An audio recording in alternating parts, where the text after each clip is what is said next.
ሰላም ውድ ተመልካቾቼ በያላችሁበት እንደምን አላችሁ? እንግዲህ ወቅቱ የጾም ወቅት በመሆኑ ዛሬ ቪዲዮ ጾም ለጤንነታችን የሚሰጣቸውን 5 መሰረታዊ ጥቅሞች ላይ ምንነጋገር ይሆናል። እንዲሁም ደግሞ በጾም ወቅት ማድረግ የሚገባችሁን ጥንቃቄ በተለይ አመጋገብ ላይ ልትጠነቀቋቸው የሚገቡትን ምግቦች የደም ስኳር ያለባችሁ ሰዎች በተለይ ደግሞ አጠቃላይ አመጋገባችሁ ምን መምሰል እንዳለበት ምንነጋገር ይሆናል።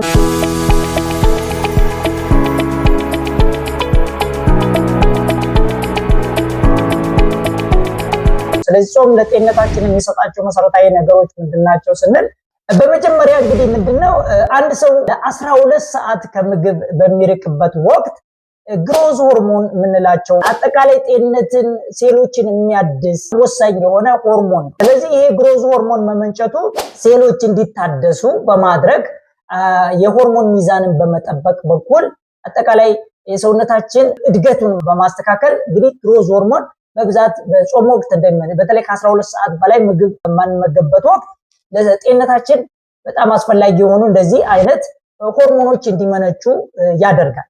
ሁለተኛው ደግሞ ኦቶፌጂ የምንለው ነው። ኦቶፌጂ እንግዲህ አውቶ ማለት ሰልፍ ማለት ነው፣ ራስ ማለት ነው። ፌጂ መብላት ማለት። ስለዚህ ራስን መብላት ሲባል እንግዲህ ህዋሶች ረጅም ሰዓት በምንጾምበት ወቅት ሰውነታችን ውስጥ ያሉ የተበላሹ በተለይ አንዳንድ የህዋስ ክፍሎችን እነዚህ ላይዞዞም በሚባል ኢንዛይም እንዲጣራ ሰውነታችን ያስወግደዋል በጾም ወቅት ማለት ነው። ምክንያቱም ረዘም ላለ ጊዜ ሰውነታችን በሚጾምበት ወቅት እነዚህንን ያረጁ የህዋስ ክፍሎችን በዚህ ላይዞዞም በሚባል ኢንዛይም አማካኝነት ዳይጀስት በማድረግ እንደ ምግብ ይጠቀሙበታል። ስለዚህ በዚህም ሁኔታ ሰውነት እንዲታደስ ያደርጋል። ስለዚህ አንድ ሰው ለ16 ሰዓት አካባቢ ከምግብ በሚርቅበት ወቅት እነዚህ ያረጁና የተጎዱ የህዋስ ክፍሎችንን በማጣራት ሰውነታችን እንደ አዲስ እንዲሆን እንዲታደስ በማድረግ ምግብ በምንመገብበት ወቅት በአዲስ መልክ እነዚህ የህዋስ ክፍሎች እንዲተኩ በማድረግ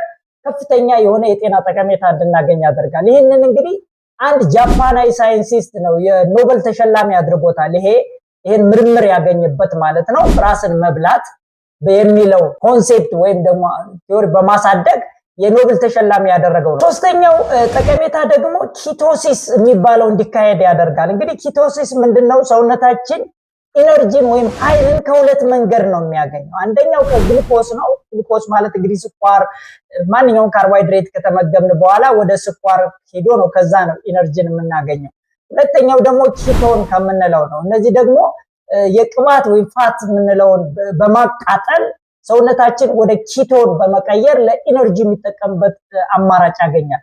ታዲያ በጣም በተለይ የሰውነት ክብደትን መቀነስ የሚፈልግ ሰው፣ ቦርጭ ያለበት ሰው ከሆነ ይበልጥ ይሄ ኪቶሲስ የምንለው ወይም ደግሞ የተከማቸን ስብ በማቃጠል ኢነርጂን ማመንጨቱ በጣም ለጤና በጣም ወሳኝ ነው። እንደሚታወቀው የሰውነት ክብደት ከሚገባው በላይ 10% እንኳን ቢጨምር ለስኳር የመጋለጥ እድል 80% ያህል ይጨምራል ነው የሚባለው። ስለዚህ የሰውነት ክብደት ቦርጭ ያለ ወይም የሰውነት ክብደት ሲጨምር የሚከማቸው በብዛት ጡንቻ ካልሆነ ስብ ከሆነ የግድ ለጤንነታችን አደጋ ነው። ይሄ ስብ መቃጠል አለበት፣ በርን መሆን አለበት።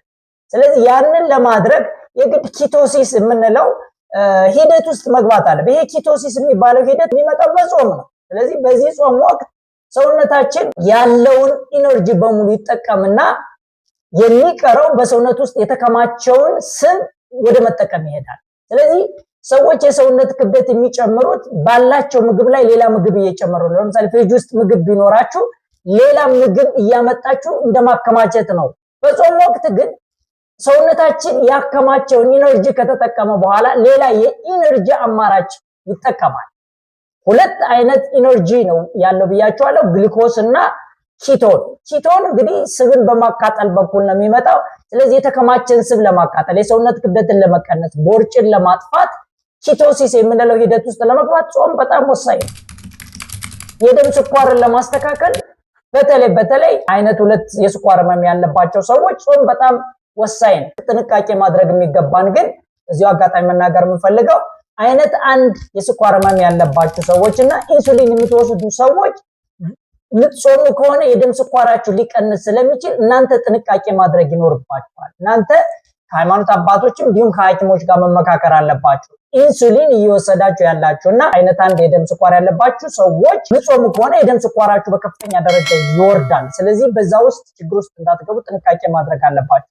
አይነት 2 ያለባቸው የሚወስዱ ሰዎች ግን ስኳራቸውን መከታተል እስከቻሉ ድረስ የሚጾሙበት ሁኔታ ይኖራል። ስለዚህ አጠቃላይ የደም ኮሌስትሮልን የተከማቸን ስብ በመቀነስ በኩል ጾም የራሱ አስተዋጽኦ አለው ማለት ነው። ስለዚህ ሌላው ጠቀሜታው ምንድነው?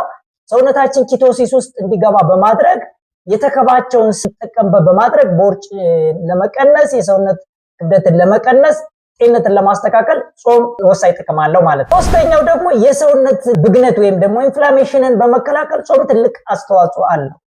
ኢንፍላሜሽን እንግዲህ የበሽታዎች ሁሉ ምንጭ የሚባለው አሁን ኢንፍላሜሽን ነው። የሰውነት መቆጣት፣ የሰውነት ብግነት የምንለው ይሄ ስር የሰደደ ወይም የተራዘመ የሰውነት ብግነት ወይም መቆጣት የሚባለው የበሽታዎች ሁሉ ስር ነው። ለስኳር፣ ለግፊት፣ ለኮሌስትሮል፣ ለዩሪክ አሲድ፣ ለተለያዩ ነገሮች የሚያጋልጡ። ስለዚህ በምንጾምበት ወቅት ይሄ ኢንፍላሜሽን በከፍተኛ ደረጃ እንዲቀንስ ያደርጋል። ሌላው የጾም ጥቅም እንግዲህ ይሄን ኢንፍላሜሽን በመቀነስ ነው። ኢንፍላሜሽን ብዙ ጊዜ የስብ ክምችት ካለ እንግዲህ ሰውነታችን በሁለት መንገድ ነው ኢነርጂን የሚያከማቸው። አንደኛው ግላይኮጅን በምንለው በተለይ ስኳርነት ያላቸው በጉበት በግላይኮጅን መልክ ይከማቻሉ።